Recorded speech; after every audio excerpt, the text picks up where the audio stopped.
अस्सलाम वालेकुम। बिस्मिल्लाहिर्रहमानिर्रहीम। आज फिर आपको एक ऐसे ही खूबसूरत वाक़े के बारे में सुनने को मिलेगा और आज फिर हम एक ऐसे ही वाक़या पर बात करेंगे जो कि हमारी रोज़मर्रा ज़िंदगी में बहुत अहम किरदार अदा करता है।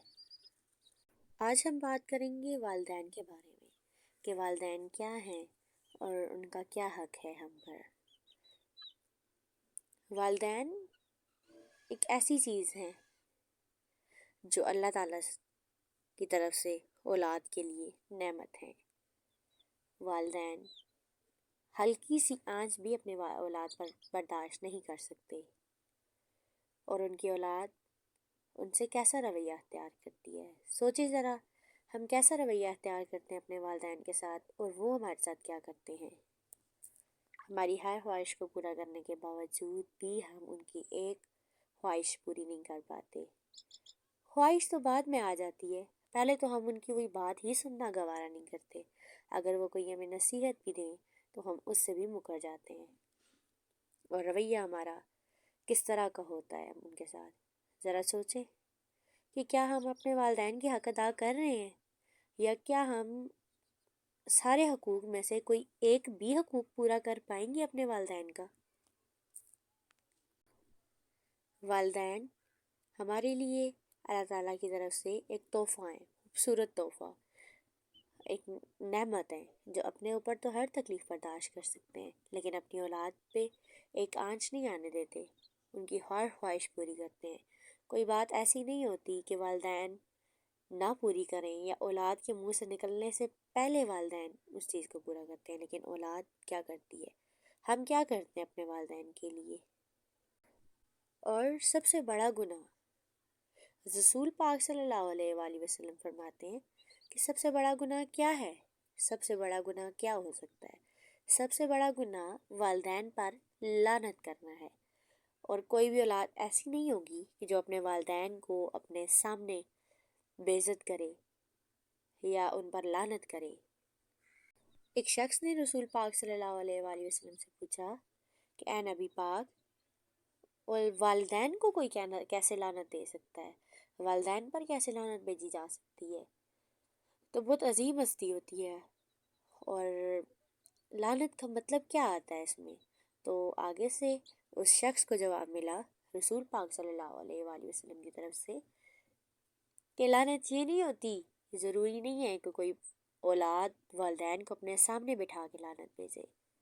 लानत ये होती है कि किसी और के बाप को गाली देना, और वो गाली इस सूरत में अपने माँ और बाप पर लानत बन के बरसती है। तो ये किसी और के तरफ से गुनाह नहीं होता है, ये अपनी ही औलाद की तरफ से गुनाह होता है।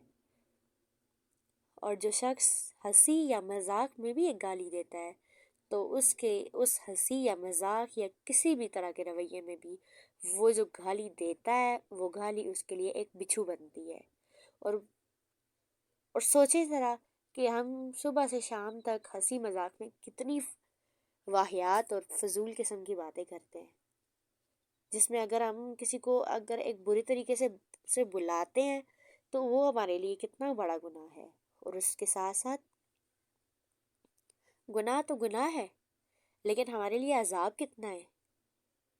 अगर मजाक या हंसी खुशी में दी हुई एक गाली हमारे लिए अगर एक बिच्छू बन रही है, और वो बिच्छू क्या होता है और कैसे होता है ये चीज़ आप समझते हैं, तो फिर सोचें वो एक दिन, सिर्फ अपनी एक दिन के कारनामों पे नज़र डालें कि सुबह से शाम तक हम क्या करते हैं, अपने वालिदैन के साथ कैसे पेश आते हैं, या उनकी कोई बात या उनकी कोई नसीहत को हम कैसे करते हैं, लेते हैं खुद पे। तो सोचिएगा ज़रा इस बारे में, और अगर मैंने कोई गलती की है तो ज़रूर बताइएगा। उम्मीद है आप सबको इससे वालिदैन का हक अब ऐसी चीज़ है कि जो समझी नहीं जा सकती। मतलब इंसान जो मर्ज़ी कर ले लेकिन ये चीज़ों को कभी समझ नहीं पा सकता, लेकिन थोड़ा बहुत जो है वो जो समझ होती है, जो ख्याल होता है, जो इज़्ज़त होती है, उसमें इजाफा ज़रूर होगा। कि देख लें कि आपके एक हंसी या मजाक की वजह से आपके वालिदैन पे लानत आ रही है, और کسی کے ایک باپ کو گالی دینا یا کسی کی ایک ماں کوئی گالی اگر دے رہے ہیں نا تو وہ واپس آپ کے ماں اور باپ دونوں پہ آ رہی ہے، کسی ایک پہ نہیں آ رہی ہے۔ تو کوشش کریں اپنے اعمال کو بہتر کریں، اور اللہ تعالیٰ ہر والدین کی صحت و تندرستی والی زندگی دے، اور اللہ تعالیٰ ہر والدین کو لمبی زندگی دے اور ان کی اولاد کو ان کے لیے صدقہ جاریہ بنائے، آمین ثم آمین۔ امید ہے آپ کو اس واقعے سے کچھ سمجھ آیا ہوگا، اور اگر پسند آیا ہو تو سبسکرائب، لائک، شیئر اور کامنٹ کرنا نہ بھولیں، اور اگر آپ کو بھی کسی واقعے پر جاننا ہے تو ضرور بتائیں۔